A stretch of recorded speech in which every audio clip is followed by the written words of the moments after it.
So I think we all know that the critic score on Rotten Tomatoes is not entirely reliable.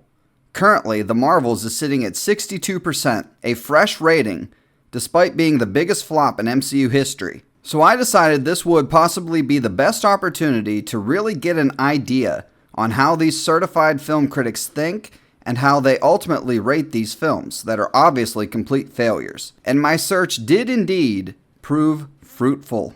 Carmen Phillips, a top critic, says DaCosta made room for The Marvels to be bright and playful, filled with characters that are impossible not to love. Obviously, I disagree, but it's the full review where things get interesting. And she goes full on South Park the Panderverse. King Valkyrie is as mesmerizing as ever in a three-piece black and white suit. King Valkyrie is literally in the movie just for a cameo. At least 3 gay rings adorning her fingers. Extremely valid critiques of Marvel's hide-and-seek approach to queer sexuality aside, Tessa Thompson has always carefully and purposefully imbued Valkyrie with her own queerness. She fought for it. She called out the studio when Valkyrie's same-sex love interest once landed on a cutting room floor. And now here she stands, a queer black woman playing a queer black warrior of a superhero. Put a chick in it and make it fucking gay as fuck.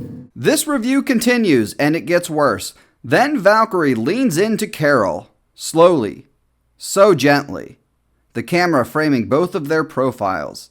She says the rest of her words tucked into a soft, lingering kiss placed at Carol's cheekbone.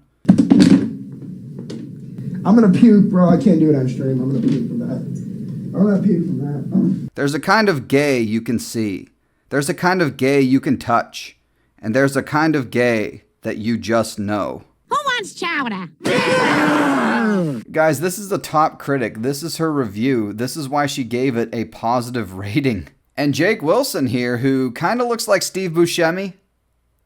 I don't know. Let me know what you guys think. He felt very similar. A large portion of The Marvels feels designed to troll the fanboys, and God bless DaCosta for that. Which is the same exact thing that the lead writer of She-Hulk said.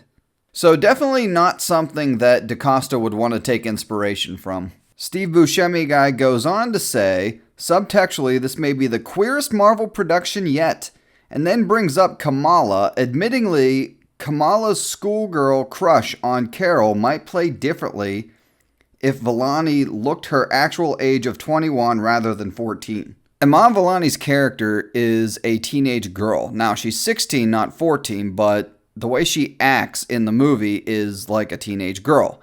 I have to ask, what about her performance makes you want to see a romance between Kamala and Carol? Kind of sus, if you ask me. You got a lot of problems, don't you? Stephanie Malone gives the movie a 4 out of 5, and she opens her review by attacking men, saying that Brie Larson infamously provoked the wrath of internet incels when she addressed the lack of diversity amongst mainstream film critics, which often puts films made by and for diverse audiences at a severe disadvantage, especially when 67% of the top critics are white males. I mean, for me personally, most of the people I've seen defending this movie are white males, and the biggest demographic that went to go see this movie were white males. Really? What a shock.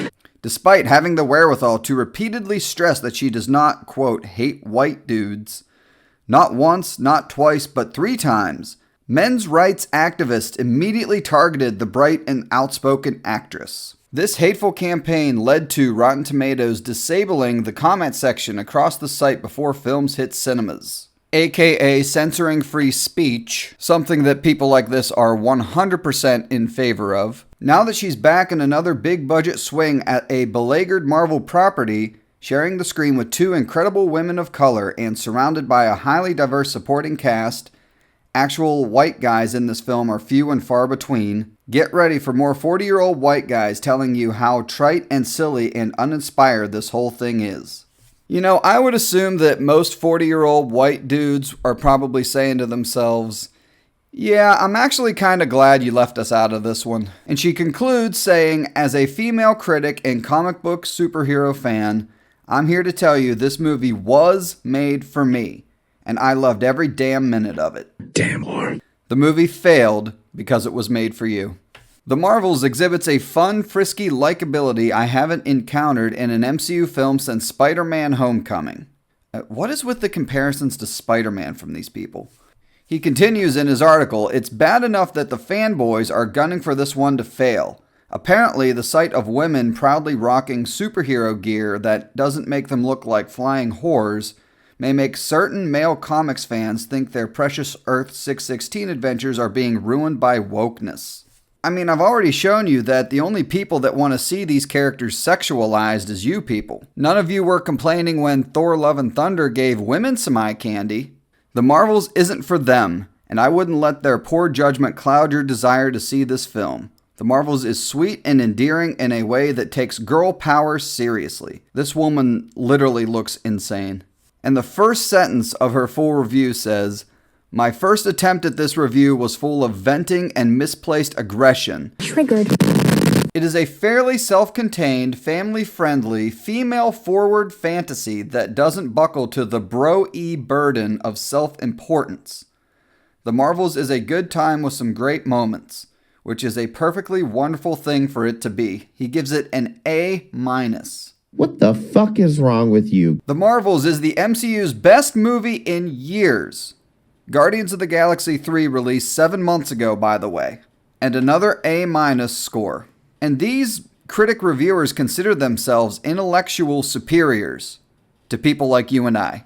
Okay, last one, everyone. If you made it this far into the video, thank you. Don't forget to hit that like button and subscribe if you haven't already. And checking out this guy's full article, when a trio of ladies engage in what is basically a slumber party montage, you can already see the toxic dude bros scrambling to lower the film's Rotten Tomatoes score. The audience score is currently at 84%. Now, we all know that Rotten Tomatoes manipulates the audience score by deleting 1 out of 10 ratings. But nobody's even talking about that because the big news is that this movie was a huge financial fail for Disney Marvel.